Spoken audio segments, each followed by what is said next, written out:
In 1991, this guy, we will call him Steve, and his story is unbelievable.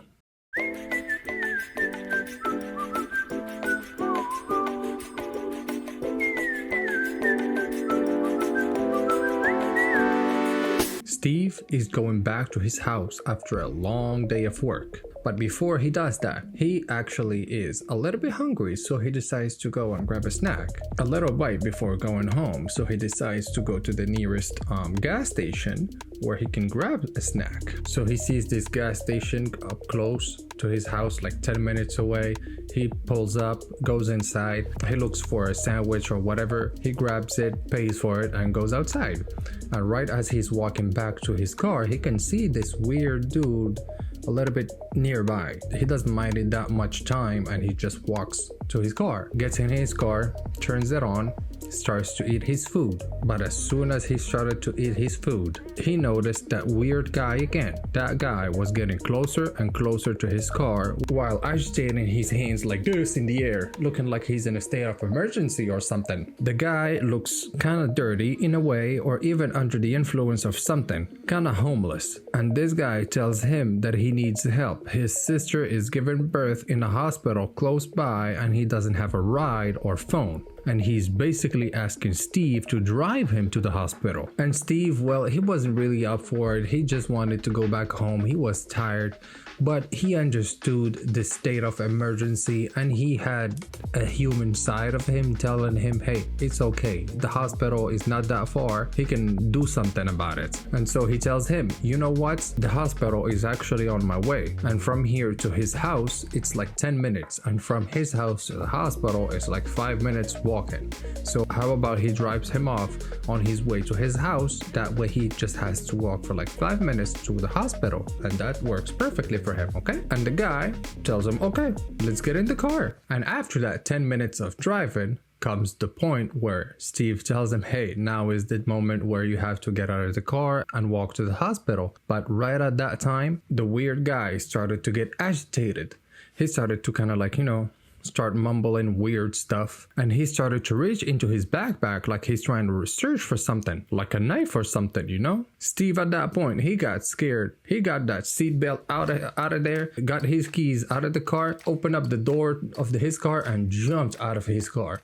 He started running without looking back. He started running because he knew what kind of situation that was, where he might possibly get mugged or something. And he was thinking that he just passed a little supermarket, so he's not that far, and in his mind, as soon as he reaches that spot, he should be fine. But as he turns around, he sees that weird dude, he's actually pursuing him, and he's actually right there. He's not that far because he's running faster than Steve, and in his hand it looks like he's got something sharp, something like a screwdriver. And as Steve is running and he sees that the distance is getting shorter and shorter, he decides to stop. He turns around and he tells the guy, okay, I surrender. I'm just gonna drive you all night long, whatever you want, however you want, okay? Basically, I'm gonna be your taxi driver for the whole night. The guy starts to point his screwdriver at Steve, and he tells him, okay, that sounds good. So they starts to walk back to the truck. But as they walk back to the truck, they are facing the truck, so it's actually easier for Steve to get in the truck because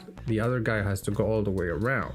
So Steve was thinking, hey, if I can just outrun him to the truck, then close it and turn around the key, I can actually go. And that's what happened. So he actually gets in the truck, locks it, keys in, and he drives off. And if you can think you can reach a truck, you're not. And just a few feet away, he doesn't see the guy anymore.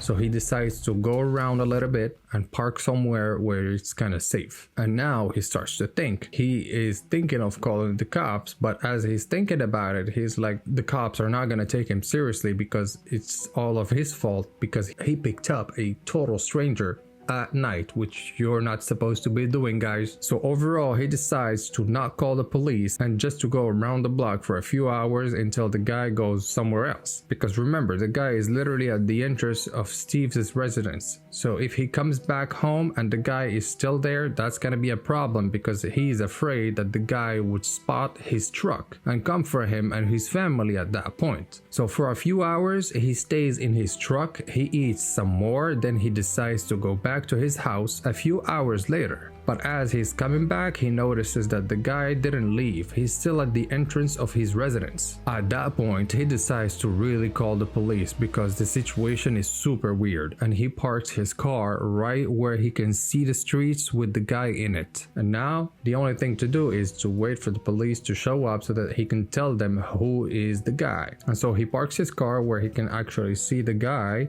and he waits for the cops to show up. And 20 minutes later, he starts to hear the sirens, and that's where he came out of that street. And he goes to see the cops, and he tells them, okay, the guy was right by there. But as soon as they go to that location, nothing. They couldn't find the guy anymore, because I'm guessing as soon as he heard the sirens, he took off. And so they go around and around and around a little bit just to make sure that the guy is not there anymore. But Steve is still afraid. At that point, he was afraid that the weird dude went to his house. So he asked the cops to go with him to his house and check on his house and check that he's not actually already over there for some reason. So they go over there to that house, to Steve's house, and they check on everything. Nothing. The police tells Steve that there's nothing going on in his house and everything is secure. And right as the police were about to leave, Steve asked them for a second favor, and he tells them, can you actually go and check on his mother's house, which was literally just at the back of his house in the same neighborhood. The police, they don't mind. They said okay. So they went to his mother's house that was in the back. And as soon as the police are getting closer to the back door of his mother's house, the police sees that the window on the door is broken and the door is open-ish. The cops pull their weapons and go in the house. They start on checking everything until they pull up to his mother's room, and that's when they see her lying on the bed, stabbed multiple times and completely cold. The wounds looked like wounds from something sharp like a screwdriver. That's terrible. At that point, the cops go around the house, but they couldn't find no one anymore. They go around the neighborhood, they can't find no one anymore. And sometime later, they go around the entire block, and that's when they found the guy. And his name is Cannon. After finding him and putting him in jail, he is gonna say that all of that was a pure coincidence. In the beginning, he was thinking about robbing Steve, like taking his wallet and his car, but then he got played and he got left in a neighborhood he didn't know. Then at that point, he wanted to find a place where he could sleep, so he went around the neighborhood in the residence of Steve, and he picked one house by coincidence, and that house turned out to be Steve's mother's house. Then when he got in, his mother heard the shock and came looking around, and he got so scared that he decided to end her right there. Pretty shocking, but that's a mix of bad luck and coincidence. What can you do? Don't forget to like and subscribe.